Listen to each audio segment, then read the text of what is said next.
नमस्ते, मेरा नाम लक्ष्मी बचका है। आज हम लोग जानेंगे किचन के ऐसे छोटे-छोटे टिप्स एंड ट्रिक्स जिसे फॉलो करके आप अपने घर को, अपने किचन को बहुत ही अच्छा और बेहतरीन बना सकते हैं। और मैं आपको बताऊँ, ये किचन टिप्स को अगर आप फॉलो करेंगे ना, तो आप अपने पैसे भी बचा सकते हैं, जो कि हमारे लिए बहुत ही ज़्यादा इम्पोर्टेंट है। तो चलिए जानते हैं कौन से हैं वो टिप्स। सबसे पहले टिप्स एंड ट्रिक्स है हमारे कुकर को लेकर। अक्सर हम लोग कुकर में दाल या चावल या फिर कुछ भी सब्जी बनाते हैं, तो कभी कभी क्या होता है मतलब कि चीज़ें जो है वो अंदर के जलने लगती है। तो भाई हमारी जो चीज़ें हैं वो जल जाती है, तो वो जलना मतलब कि कुकिंग प्रोसेस जो है वो स्टॉप होना चाहिए। उसके लिए क्या करना है, सबसे पहले तो गैस बंद करके कुकर को नीचे रखिए। उसके बाद में क्या करना है, इसमें ही ऊपर में कुकर के जो ढक्कन रहता है उसके ऊपर में क्या करें, पानी डाल दे हाफ ग्लास के करीब।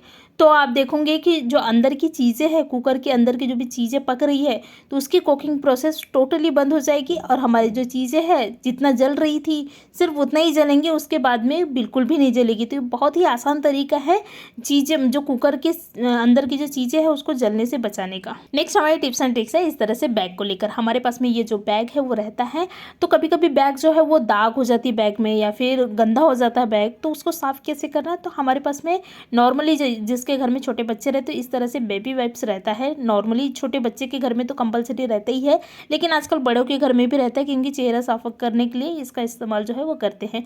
तो इसको लेना है, ये हल्का सा गीला रहता है, तो इससे अगर आप बैग पोछोगे ना तो बहुत ही आसानी से मतलब कि आपके जो दाग वगैरह हैं, जो भी बैग में दाग वगैरह लगा है वो निकल जाती है। और इसमें अगर धूल वगैरह भी बैठा है थोड़ा मोड़ा भी, तो वो भी अच्छी तरह से साफ़ हो जाती है। बैग को तो रोज़ रोज़ धो नहीं सकते, लेकिन इस तरह से आप अपने बैग को चमका सकते हैं। और अगर इसमें शाइनिंग लाना है तो क्या कर सकते हैं, थोड़ा सा वासलिन या फिर तेल को ले मतलब इसमें डाल दीजिए, तो क्या होगी आपकी बैग ना सिर्फ साफ़ होगी बल्कि एक अच्छी तरह से चमक भी आएगी। तो इस तरह से आप देख रहे हैं मैंने कितनी अच्छी तरह से बैग को साफ़ कर ली हूँ। इसकी वजह से बैग में से जितनी भी गंदगी थी वो पूरे निकल गया है, और मेरी बैग जो है वो एकदम ऐसा लग रहा है कि मैंने अभी जस्ट धोई हूँ बैग को। बैग के जो बेल्ट रहता है उसको भी आप इसी तरह से साफ़ कर ले, तो आपको मतलब बार बार बैग धोने की ज़रूरत नहीं पड़ती। तो इस तरह से आप क्या कर सकते हैं, अपने बैग को साफ़ कर सकते हैं।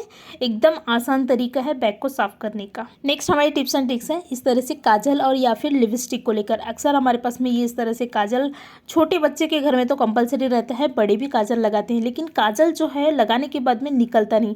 ये देखिए मैंने काजल लगाई हूँ, अगर मैं इसको अभी तुरंत निकालना चाहूँगी तो बिल्कुल नहीं निकलेगा। तो इसको निकालने का बहुत अच्छा तरीका है। तो करना क्या है, आप कोई भी तेल ले सकते हैं, मतलब नारियल का, सरसों का, कोकोनट ऑयल, कुछ भी तेल लीजिए। तो तेल को डालिए इसमें थोड़ा सा, और उसके बाद में क्या करें, इन्हें दूसरे हाथ से मतलब हाथ से क्या करें इस तरह से घसेंगे। तो थोड़ा सा मतलब घसने की ज़रूरत है, बहुत ज़्यादा नहीं।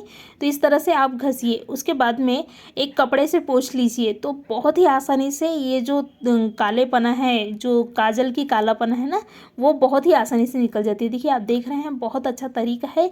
एक्चुअली ये तरीका मैं हमेशा यूज़ करती हूँ, इसलिए मुझे ऐसा लगा कि भाई आप लोगों के साथ में भी शेयर करना चाहिए, इसलिए मैंने ये जो टिप्स है वो आप लोगों के साथ में शेयर की हूँ।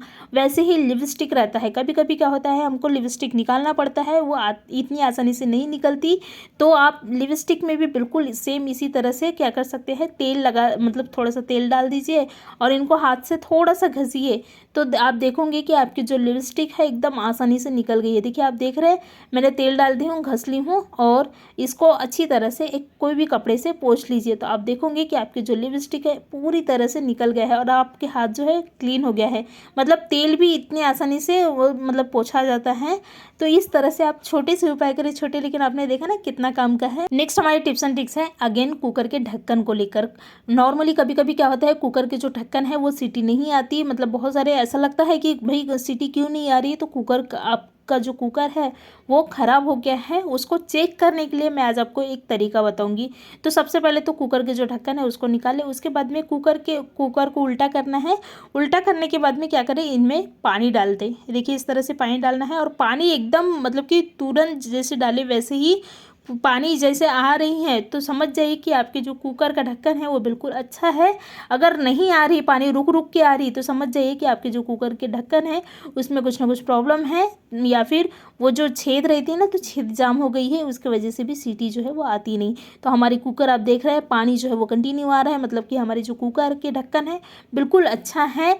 अगर इसमें थोड़ा थोड़ा भी अगर पानी ऐसे रुक रुक के आ रही है तो समझ जाइए कि कुकर के जो ढक्कन है वो जो छेद है उसमें कुछ ना कुछ फंस गया है, उसकी वजह से जो सीटी है वो भी नहीं आती और इसको साफ़ करने की ज़रूरत है। तो इस तरह से आप क्या करें, चेक कर ले। उसके बाद में आप क्या करें, एक लकड़ी की सहायता से एक कुकर के जो छेद है, ढक्कन का छेद, तो उसको साफ़ कर ले। तो आप देखोगे कि आपके जो कुकर के ढक्कन है वो बिल्कुल साफ़ भी हो जाएगी और आपको बार बार कहीं जाने की ज़रूरत नहीं कि भाई मेरे कुकर की सीटी क्यों नहीं आ रही, क्यों नहीं आ रही है। और कभी कभी क्या होता है, प्रॉब्लम रबड़ का भी प्रॉब्लम रहता है। तो रबड़ को क्या करें, अगर नहीं आ रही सीटी, मतलब देख लीजिए कि आपकी सीटी आ रही कि नहीं आ रही, तो क्या करें, जो रबड़ रहता है ना, तो रबड़ को निकाल के ठंडे पानी में डाल दे और उसके बाद में फिर से रबर को लगाए कुकर के ढक्कन में और उसके बाद में क्या करें, कुकर के ढक्कन में ढक्कन को लगाए। तो बाद में देखोगे कि आपकी जो सीटी है वो आने लगी। ये बहुत ही जेन्युइन तरीका है, क्योंकि रोज़ मैं ये जो तरीका है वो करती हूँ, तो मेरी सीटी जो है वो कुकर की बहुत ही जल्दी आ जाती है। तो इस तरह से आप छोटे से उपाय कर सकते हैं। नेक्स्ट हमारे टिप्स एंड ट्रिक्स है इस तरह से प्याज और लहसुन के लेकर। अक्सर प्याज और लहसुन के जो छिलके हैं ना, लहसुन की छिलके तो नॉर्मली बहुत ही आसानी से निकलती नहीं, बहुत ही ज़्यादा दिक्कत होती है लहसुन के छिलके निकालने में। छिलके निकालते निकालते कभी कभी हमारे हाथ में भी दर्द होने लगते हैं, अंगूठी में जिससे हम छिलका निकालते हैं। तो ये छिलका निकालने का बहुत ही आसान तरीका बोल सकते हैं। तो सबसे पहले तो ये इस तरह से फगोले स्पून ले लेने हैं, उसके बाद में स्पून में इस तरह से डाल लेना है, गैस को ऑन करना है। उसके बाद में ये जो छिलके हैं ना, उसको हल्का सा जला लेना है। तो ये छिलके ऊपर ऊपर से जल जाएंगे और आपके जो छिलके हैं निकालने में बहुत ही आसानी होगी। बहुत ही आसान तरीका है, बिल्कुल कुछ करने की ज़रूरत नहीं है। बस थोड़ा सा छिलका लहसुन लीजिए, फॉग में डालिए और जला लीजिए। तो आप देखोगे कि आपके जो छिलके हैं बहुत ही आसानी से निकल गई। उसी तरह से बिल्कुल प्याज को भी कर सकते हैं। तो मैं आपको बताऊंगी कि प्याज को भी बिल्कुल इसी तरह से इस फॉग में लगा लेंगे। देखिए इस तरह से बहुत ही आसानी से लग जाती है। ये देखिए इस तरह से लगा ले, तो मैंने लगा ली हूँ। उसके बाद में क्या करना है, इसको भी जो गैस है ना, गैस में इस तरह से कर लेंगे। तो छिलके जो है वो बहुत लोगों का प्रॉब्लम रहता है कि भाई हम जब भी हम मतलब कि प्याज के छिलके छिलते हैं तो आंसू बहुत आता है, क्योंकि नॉर्मली आंसू आता ही है प्याज काटने में बोले या फिर उसके छिलका निकालने में। तो अगर आप ये उपाय करोगे तो आपके जो प्याज के छिलके हैं वो आसानी से निकलेंगे भी और आंसू तो बिल्कुल नहीं आएंगी, उसको काटते समय भी नहीं आएगी और इसको छिलके निकालते समय भी नहीं आएंगी। तो मैंने जला ली हूँ फॉग की सहायता से। उसके बाद में इसके छिलका निकाले तो बहुत ही आसानी से छिलके जो है वो निकल जाती है, बहुत ज़्यादा दिक्कत नहीं होती। और दूसरी बात है कि इससे आंसू नहीं आते। तो इस तरह से आप क्या कर सकते हैं, छोटे से उपाय कर सकते हैं। छोटे हैं लेकिन आपने देखा ना कितना काम का है। इस तरह से लहसुन को क्या करें, हाथ से लगड़ ले, तो आप देखोगे कि लहसुन के जो छिलके हैं वो भी बहुत ही आसानी से उतर गया है। मतलब कि बिल्कुल ज़्यादा कोई दिक्कत की ज़रूरत नहीं है। और कभी कभी हमारे पास में टाइम नहीं रहता, आप ये उपाय जो है वो कर सकते हैं। तो आप देख रहे हैं मेरे जो छिलके हैं, मैंने सिर्फ और सिर्फ क्या की हूँ, हाथ से घसी हूँ, तो मेरे जो छिलके हैं लहसुन के पूरे निकल गए हैं। इस तरह से कुछ टिप्स एंड ट्रिक्स हैं। धन्यवाद।